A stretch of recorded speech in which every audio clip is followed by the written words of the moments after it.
may kwento siguro. How do you think meeting your Every night po ako, may one time pa nga na nag-try ako mag-diet. So medyo nagbawas ako ng sweets.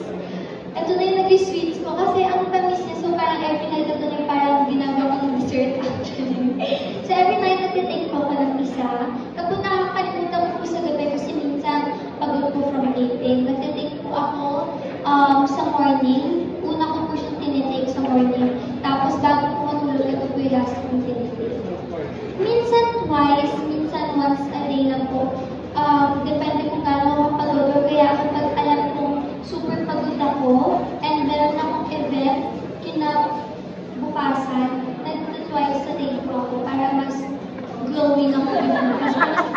May konti mas blooming ako sa event ko. Kasi, syempre pag pagod tayo, hindi natin may iwasan na minsan maski tayo eye bags natin o kaya mas dull yung skin natin. Kahit hindi naman normally ganun, pero dahil napagod tayo, kailangan natin ng konting push. So, nag-twice a day ako. Thank you! There you have it. Once again, ladies and gentlemen, welcome to the newest, oh my gosh, Dear Face Ambassador. So from Boca, so we're blooming Andrea Brilliant. It's a big round of applause. Come on. Once again, we'd like to thank all our friends, also friends from the media, and our guests for joining us this afternoon. I hope you were able to just, the was really, really nice also enough, but do not worry. Meron pa tayong isang pasabog. Meron pa tayong isang pang pasabog. So we're gonna play a really easy game. Sana easy lang. It's called Melon o Wala. We're gonna ask a very interesting question, and then Andrea has to answer if melon nga ba o wala. Okay, for example, ano ba pwedeng itanong? Melon o wala? Miss Jonah, help me out. Ano pwedeng example na tanong na melon o wala? Oh, okay. How about an upcoming big project? Melon! No, that one, we're going to talk more about mamaya. Melon o wala. Andrea Brillantes, but of course, the very beautiful Miss Jonah, CEO of Dear Face. Again, a big round of applause, everybody. Come on.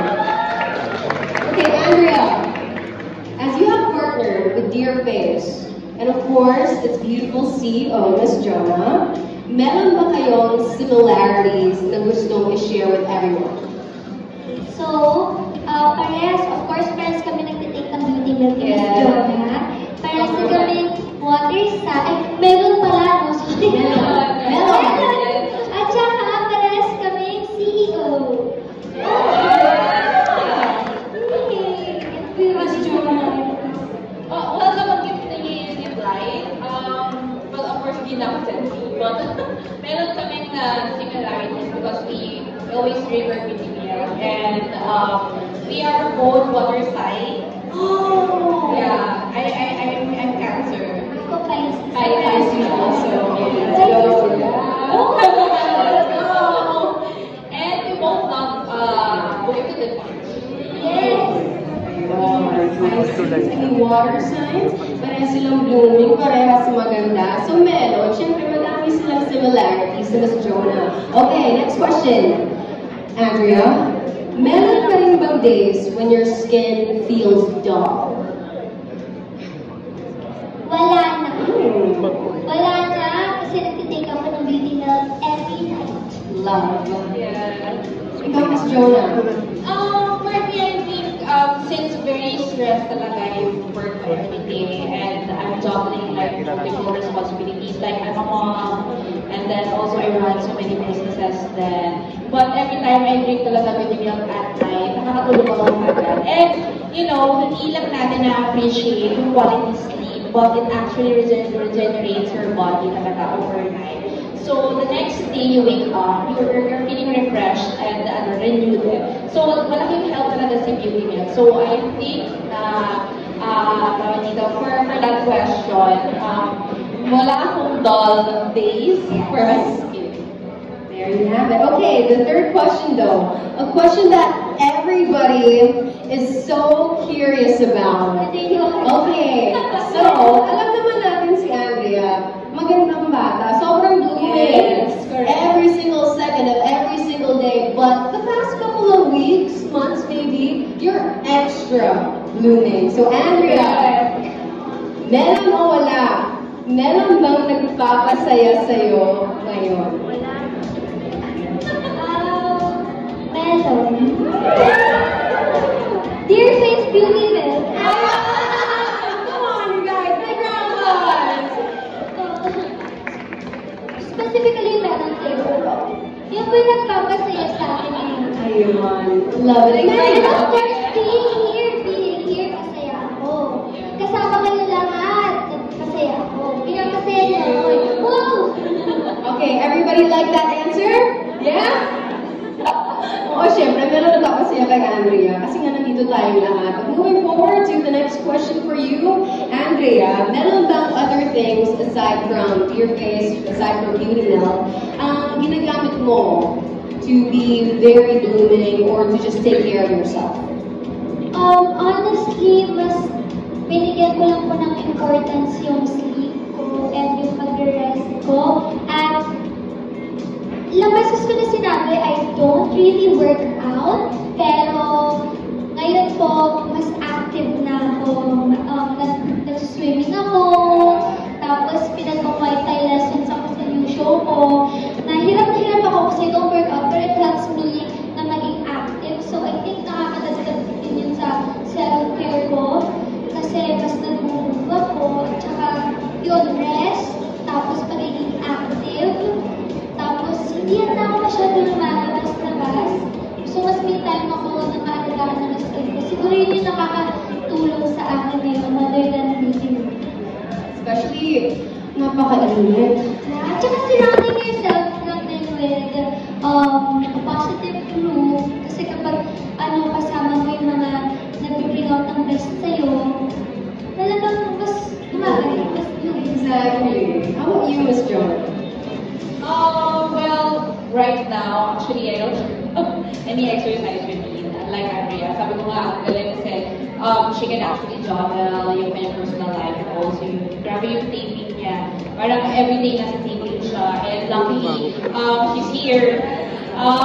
Right now, actually, I'm trying to do my best to balance my time with my family and also with my work. Kasi actually, before, I usually get burned out that fast. Kasi parang like I'm work.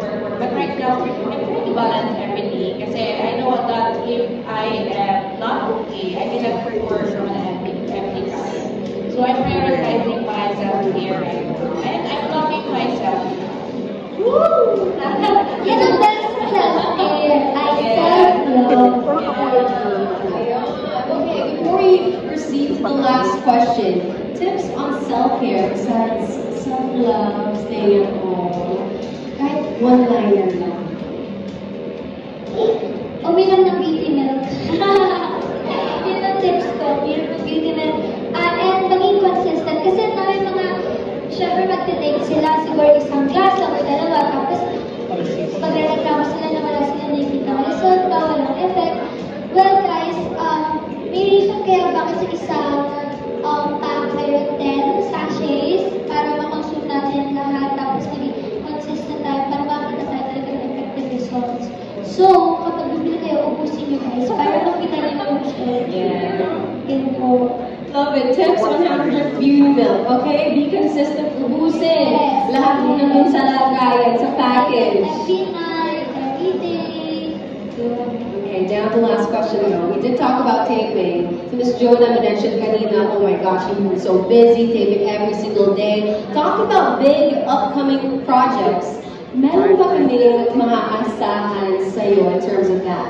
Yes po, meron. So, kung napanood niyo po ang senior high, magkakaroon po, thank you. Magkakaroon po ng part 2 ang senior high. Okay, so it's high speed at sa May 13 na po ito. So that's next week or next week. Malapit na po siya. Magpapanood niyo po ulit si Skylove Cruz at yung buong crew. Lahat ng North Korean. So, magkita-kits po tayo next week.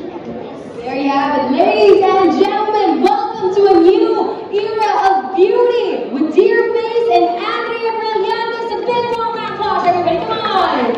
Thank you. And now to officially contract signing with Dear Face and of course, photo ops. Okay, now you guys are witnessing the contract signing, and of course, do not forget to use our hashtag for today. Again, hashtag DearFace, Andrea Brillantes, hashtag BeautyMelon, and at DearFacePH Official. You are witnessing history in the making. The newest ambassador of Dear Face. Very, very her as well.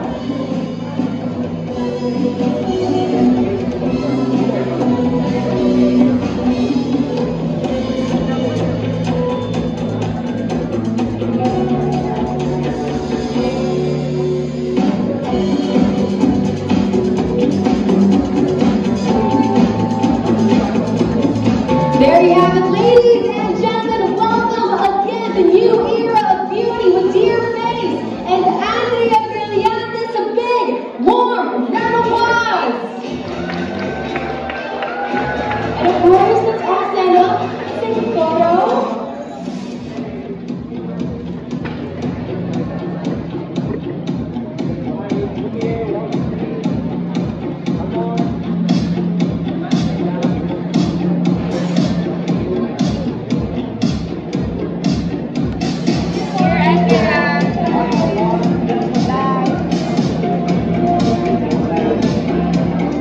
Live. Live.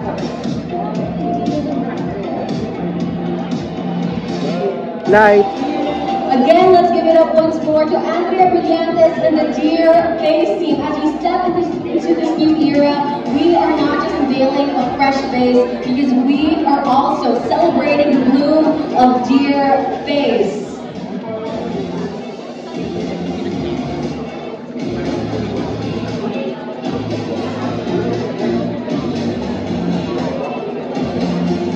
A couple more pictures, maybe videos as well, and then we're going to hear for one last time from our, of course, dear CEO and Andrea Brillantes. One last batch of maybe greetings.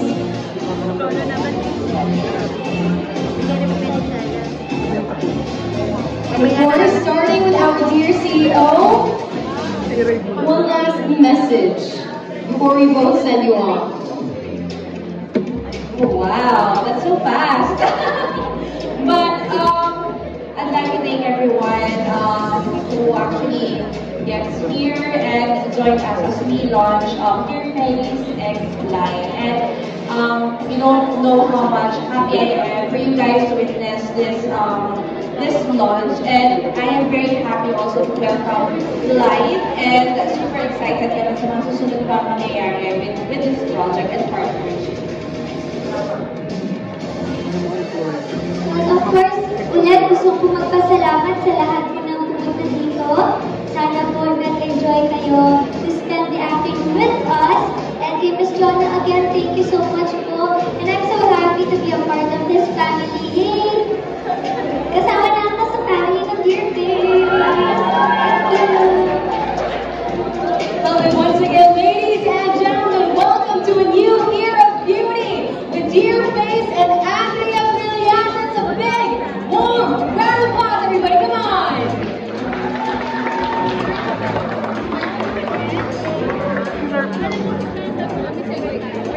Okay, so now as we are about to wrap up the program as well, we will be giving recognition to those blooming guests of the afternoon who are just like our very own ambassador, Andrea Brillantes.